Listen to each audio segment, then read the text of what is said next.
I do realise that I do prefer the Spy Family volumes when they have a little bit more of a running narrative, or you can see the arc unfolding rather than the sort of episodic stuff that ends up happening. And we do start volume 9 with the resolution of the ship saga. Actually, does the fan base have a name for this arc? Cruise Adventure arc, I think it's called. Apparently the Jockey Crisis arc and the Cruise Adventure arc are official names, I think, and the rest of them are all fan-made. But yeah, we do have the resolution of the Cruise arc.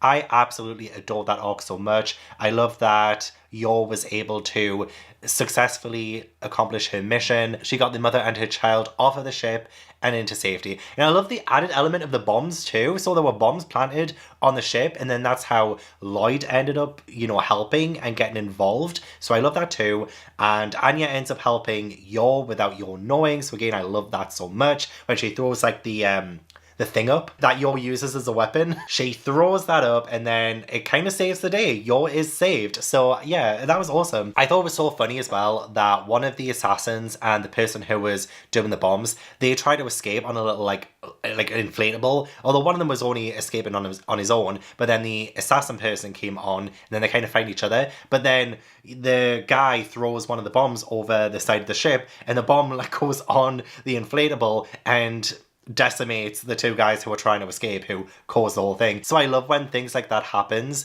where it is just a little bit of a coincidence, but justice is served. And that's what I love about Spy Family 2, is that the stakes are high, but it's always nice and comforting to know that justice is usually, or pretty much always at this point, served. And then the goodbye between Yor and the woman she saved.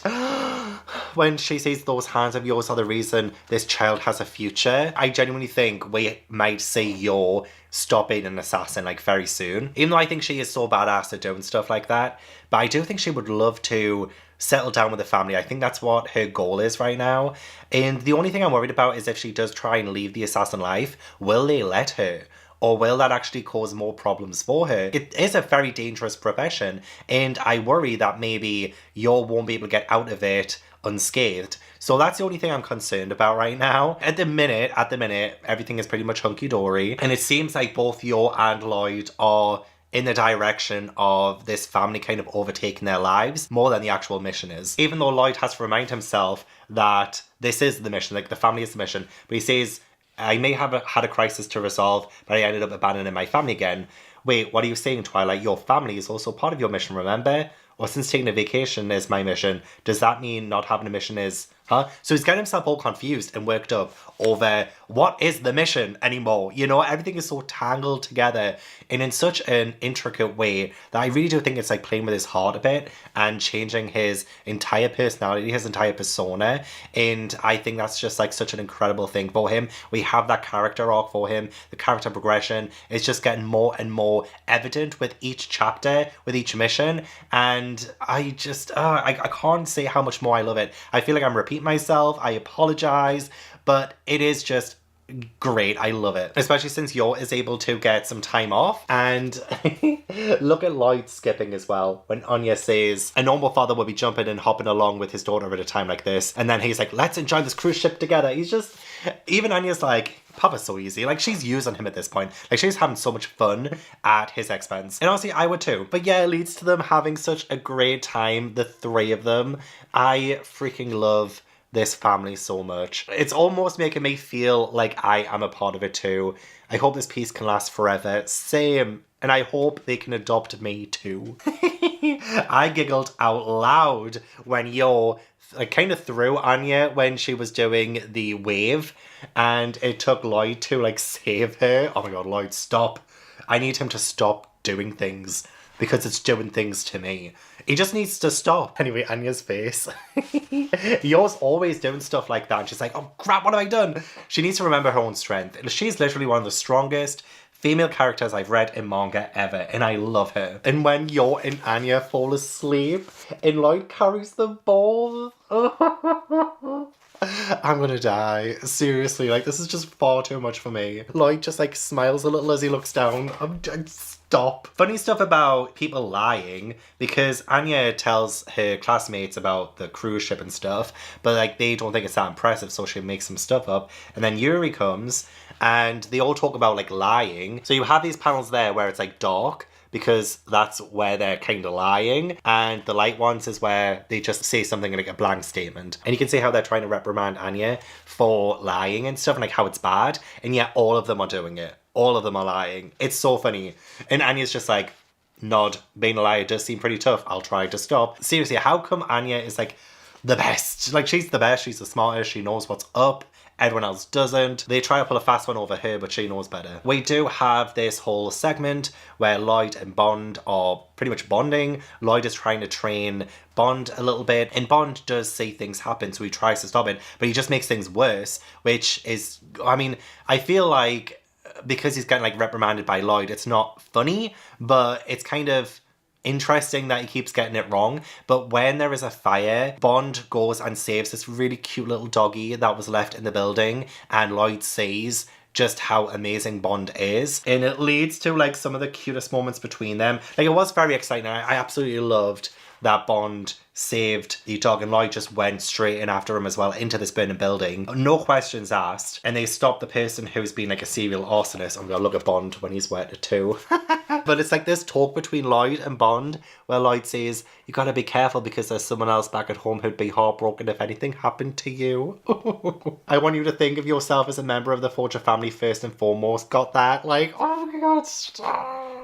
I'm literally gonna cry. I'm gonna cry so badly. Like, I love it when animals who have been through hell get the family they deserve, who look after them and treat them right, and I'm just loving them. We also have another random thing as well with Becky. She goes to Anya's to hang out, and Lloyd is there. I kind of love this. I kind of love the fact that when Becky sees Lloyd, she has all of these random ass symbols and stuff, and Anya's trying to read it. She's like, X with dots, tic-tac-toe, triangle, and sign thingy, smiley face, hot bath and heart, some kind of secret code. I just love Becky's reaction. I mean, Becky's reaction to Lloyd is me. Absolutely me. And I find it so adorable and hilarious that she is trying to get Lloyd. And it's just so pure and innocent. And then poor Yo as well. Like, she can't catch a break, can she? First it was Nightfall, or Fiona, her actual name is, I think. That could still be a code name as well, I don't know. First it was her, and now it's Becky, who is trying to usurp Yo and play the mother to Anya. And I kind of find it funny as well when Anya's like, actually, maybe Becky being my mum wouldn't be such a bad thing, when she sees like castles and butlers and, you know, great food and restaurants and stuff, where if Becky was her mum, like, that's hilarious. But I love how Yo and Becky end up bonding themselves. Like, oh my gosh, poor Yo. She manages to toss Becky out the way when a car comes because she's worried that she has like accidentally put alcohol in the tea, which she didn't do, but Becky was, you know, swooning, pretending to be drunk. But yeah, Yo takes this car hit for her, and she sees it. Becky sees just how incredibly strong she is, even to the point where she does the whole hammer thing, and even Lloyd is like, whoa, hang on. He's gonna figure it out some point, right?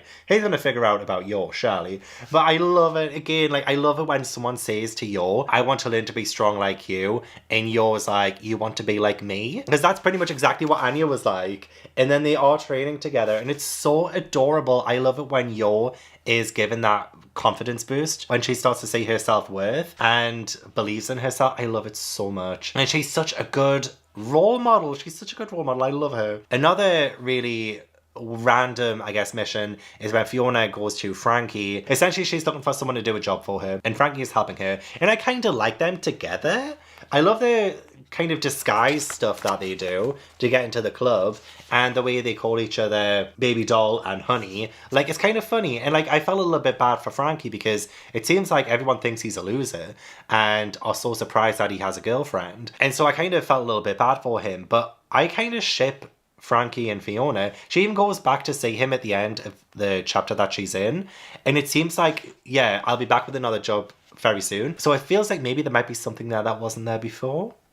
Maybe. Especially since Frankie is saying to Fiona that she's quite cold and quite grumpy. I wonder if they could start hanging out a bit more and defrost Fiona Frost's icy heart, maybe. And then she can stop being so obsessed with Lloyd, and her and Frankie can maybe be a thing. I would ship it. I honestly would. Last chapter of this volume as well. I'm so sorry if I say it wrong. Madame Schlag? I think her name is Madame Schlag. So she does these, the shots that the kids at Eden Academy It's like demerits, and when you get 8 of them, you get expelled. Anya's already got 1, and this Madame Schlag, her reputation precedes her. She gives out these balls left, right, and centre. She's extremely strict.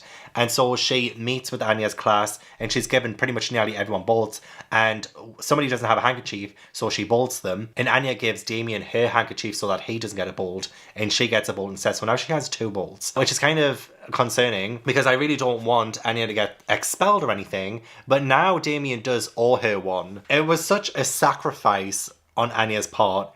It seems like Anya maybe did imagine bringing 2 handkerchiefs, because she does tell Damien, oh, don't worry, I have another one in my bag, but turns out she didn't. So I wasn't sure if maybe she did it on purpose, like she knew she didn't have another one, but she just needed to help Damien anyway for the mission to become his friend and then get invited to his house, get closer to his dad. Like, I thought maybe that was on purpose, but maybe she did only imagine bringing 2, so I'm not really 100% sure. But he does owe her a favour, and he's going to pay her back. So I love that. But also I love how we end this volume with Lloyd fainting, because Anya has another tinnitus bolt. Tinnitus bolt till expulsion, 6. Stellar stars till Imperial Scholar, 7. So come on, we need these stellar stars, Anya, come on. Damn, another volume done. These are so great and fast to read. I'm going to be so heartbroken when I catch up.